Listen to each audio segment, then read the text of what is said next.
for the sake of academic credibility, which we are not aiming for anyway, because we are not an academic institution, we need to have a graph. So we'll show a graph.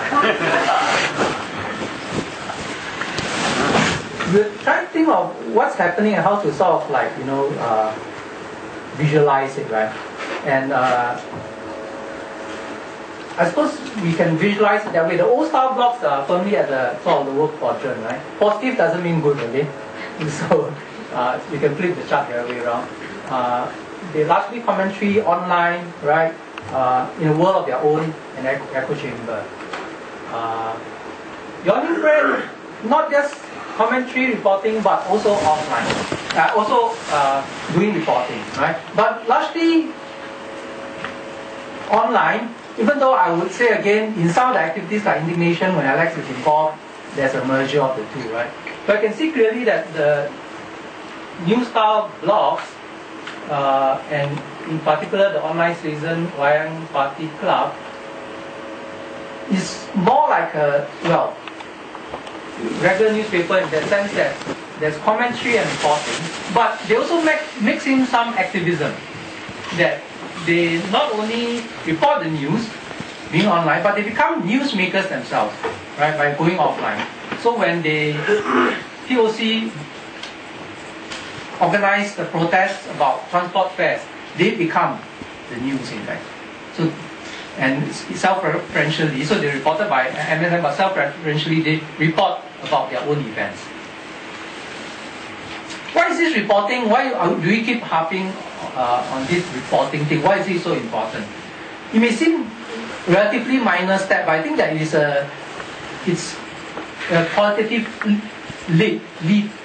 As a famous editor said in UK in the 1925, right? Comment is free, but facts are sacred. Okay, and we know that opinion is scarce in Singapore, but in this kind of media environment, duopolistic media environment, facts are even scarcer, right? And the generation of new facts, of just going out and writing the letter, interviewing people, generates material which actually tells potentially a different picture from what the mainstream media does. Okay? So we think that that is significant. Second, the second point is that, by going offline, they become potential newsmakers, even though there are problems with that. Because if you want to be a newspaper, should there be a separation between being a reporter and being a newsmaker, right? And of course, in the offline world, that distinction is very crucial, right? And in fact, an important part of, journalistic integrity, balance, or whatever, right? But in the offline world, that seems to have become mixed up, that they are not just reporters, but making the news. Is that the problem? Is it not? Okay. We have tried to talk to Eugene Yeo and Fang Ziyan, tried to interview them, but they refused to meet us, but they actually replied to our emails. So some of the material that we got for this presentation actually comes from the email interview with Eugene Yeo. Okay. So what seems to be emerging is a more sustained and journalistic type of blogging on some sites, right? The sustainability comes from larger groups being involved. I mean, TOC, a dozen people involved. Wayang Party aggregates from different sources.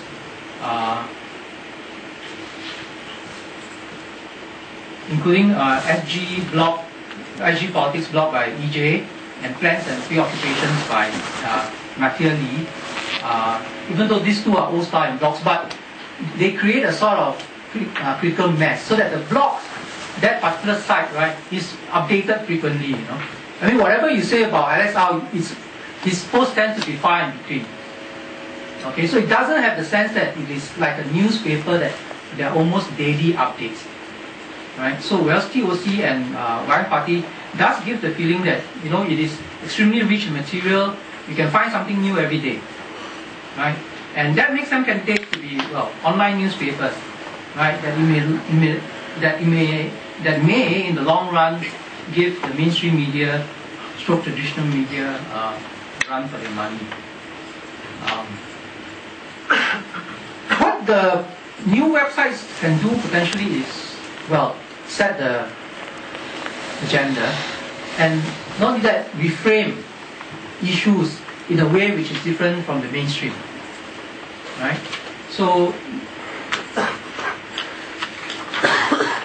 that is important. As one of the editors said, they want to provide a counter-hegemonic spin to what the mainstream media has. The fact that the government is paying so much attention to it shows that actually they also view that as important. Right?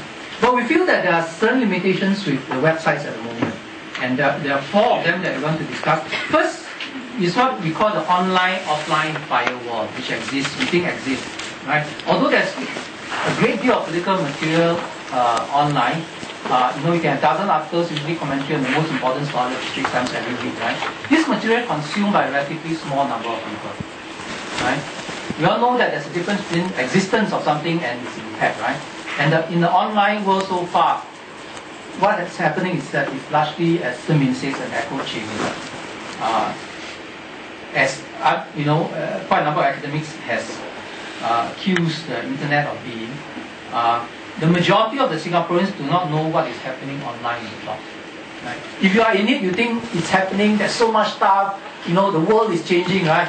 But when you ask your friends, you find that most of them do not read the blogs and do not know what is happening. Right? The fact of the matter is that until and unless something makes it to the Straits Times or CNA or whatever, what appears online is not really part of, the national conversation. Right? Not part of the public sphere, but what sometimes has been termed is part of what sometimes has been termed the subaltern public sphere. Right? Confined to a small group of people. In this case, subaltern meaning dispossessed political voice outside the power structure.